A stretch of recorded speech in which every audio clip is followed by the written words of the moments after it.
This morning, 20 days into the search for Nancy Guthrie, there have been setbacks and challenges and still no suspect.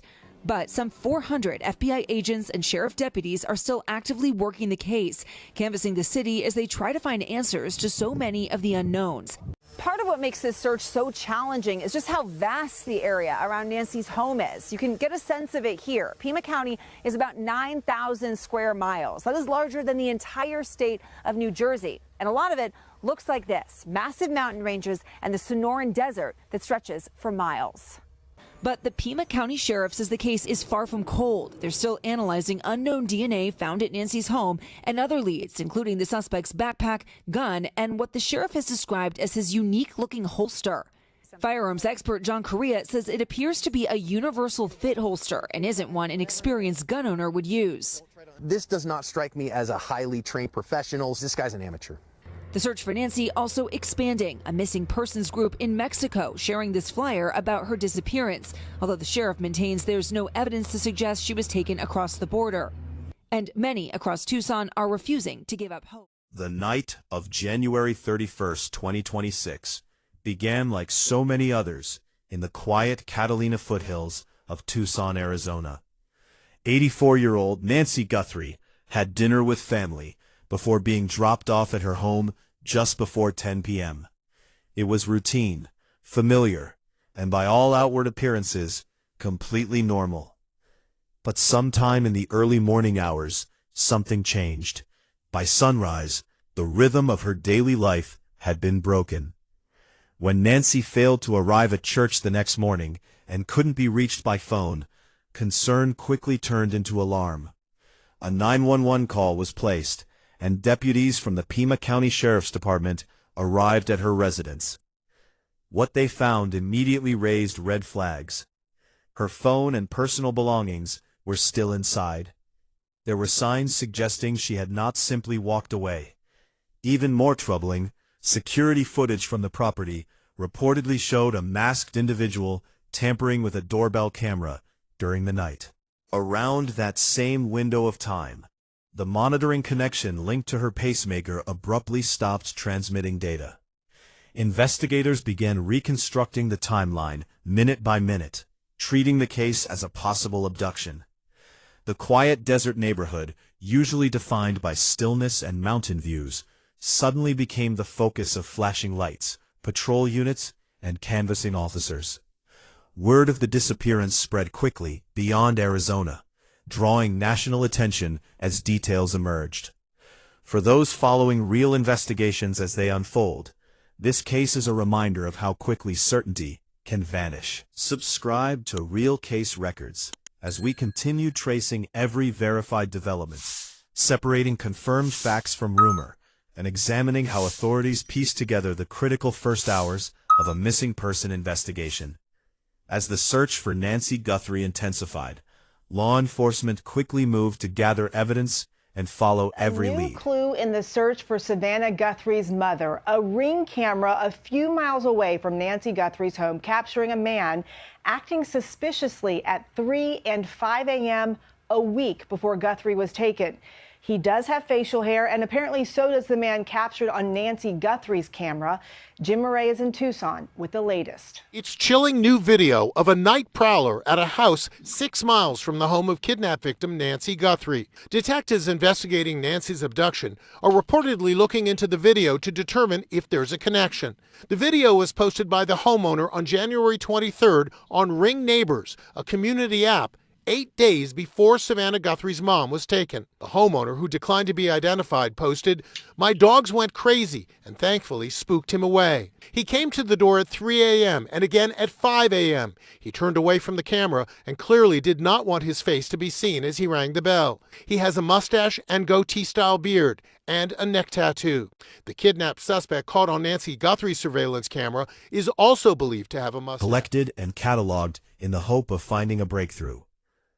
Despite the urgency, authorities emphasized caution. Social media had already begun to amplify unverified theories and potential suspects. Law enforcement reminded the public that speculation could hinder the investigation, stressing the need for credible information. They reassured the family and the community that every lead was being pursued with care, from neighborhood witnesses to national databases.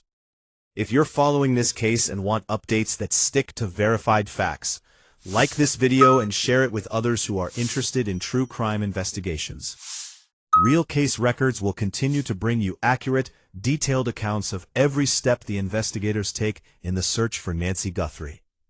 As the search for Nancy Guthrie entered its second week, investigators turned to advanced technology to expand the hunt.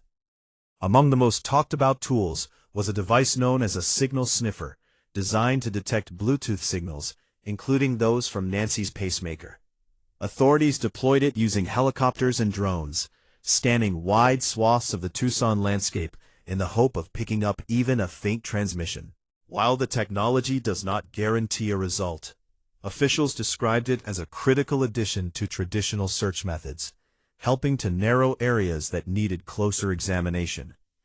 At the same time, law enforcement continued analyzing neighborhood security footage. Moments ago, President Trump weighing in on the Nancy Guthrie case, telling the New York Post he will instruct the Department of Justice to seek the death penalty on the potential captors if the 84-year-old grandmother is not returned safe and sound to her family.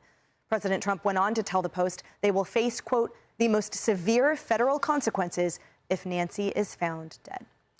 Which we are a long way from that point, Paul. So just sort of picking up where we left off, a lot of digital threads to pull. And do you think that ultimately it will be digital evidence that will help break the case, or do you believe it will be genetic evidence that will do so? Ooh, or both? Tough call. I mean, you know, one digital vector in this thing that we hadn't explored was if the purchase history that Walmart has, and the various Walmart stores have different metrics for how long they retain the video.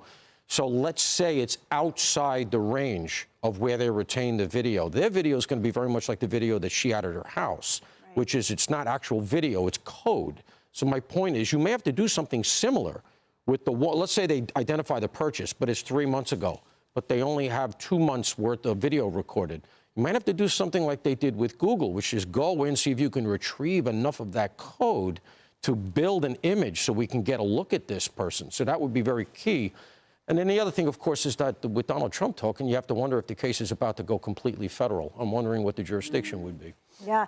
Donna, you broke the news that Harvey Levin claims he has a fourth email with someone who claims that he saw Nancy Guthrie south of the border. So a lot of information to sift through. But he's still asking, like, I want to make sure that you're really involved and you're not making this up. Right. Look, Savannah Guthrie went on TV or on her Instagram yesterday, and she is holding out hope. She said, it's not too late to basically give me back my mother and whatever the situation. I don't know how it ends from there.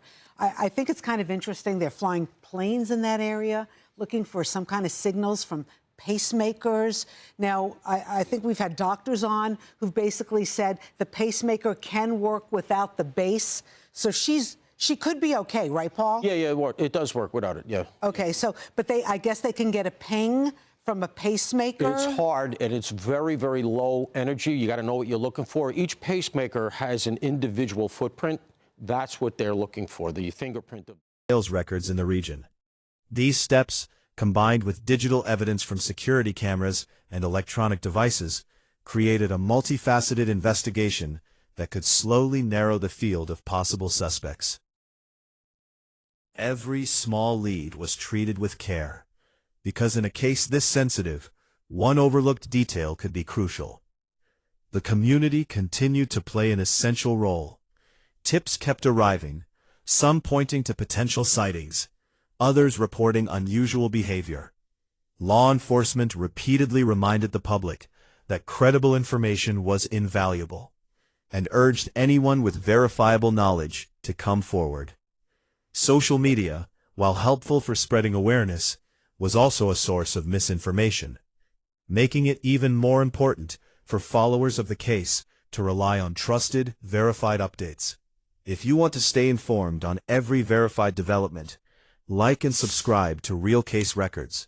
Sharing this story also helps spread accurate information and ensures that updates from law enforcement reach more people. With DNA, genetic genealogy, and traditional investigative work all in motion. Every step brings investigators closer to understanding what happened to Nancy Guthrie and where she might be. As the search for Nancy Guthrie continues, the focus increasingly turns to her family and the broader community affected by her disappearance. Her daughter, Savannah Guthrie, and other relatives have made heartfelt public appeals, urging anyone with credible information to come forward. Their message has been clear. Law enforcement has ruled out family members as suspects, and the community's cooperation is essential to bring Nancy home safely. Every tip, every observation, and every shared lead matters, no matter how small it may seem. The media spotlight has remained intense, amplifying both factual updates and, unfortunately, speculation. Authorities have consistently warned against spreading unverified claims, emphasizing that misinformation can hinder the investigation. For many following the case, it is a delicate balance between public interest and responsible reporting. Law enforcement continues to sift through thousands of tips, examining each one with painstaking care to separate credible information from rumor. The goal is not just to find Nancy, but to ensure the integrity of the investigation so that justice can follow. Community members have also mobilized, organizing searches, distributing flyers, and monitoring areas where Nancy was last seen.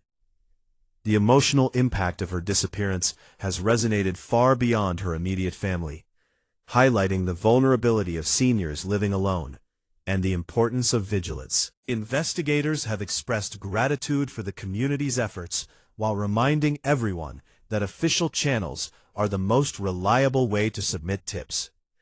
If you want to support accurate reporting and stay updated on verified developments, like, subscribe, and share this video. Real Case Records is committed to presenting each step of this investigation responsibly, honoring Nancy Guthrie's story and keeping the focus on bringing her home. With continued diligence, community cooperation, and modern investigative tools, every effort counts in the search for the truth.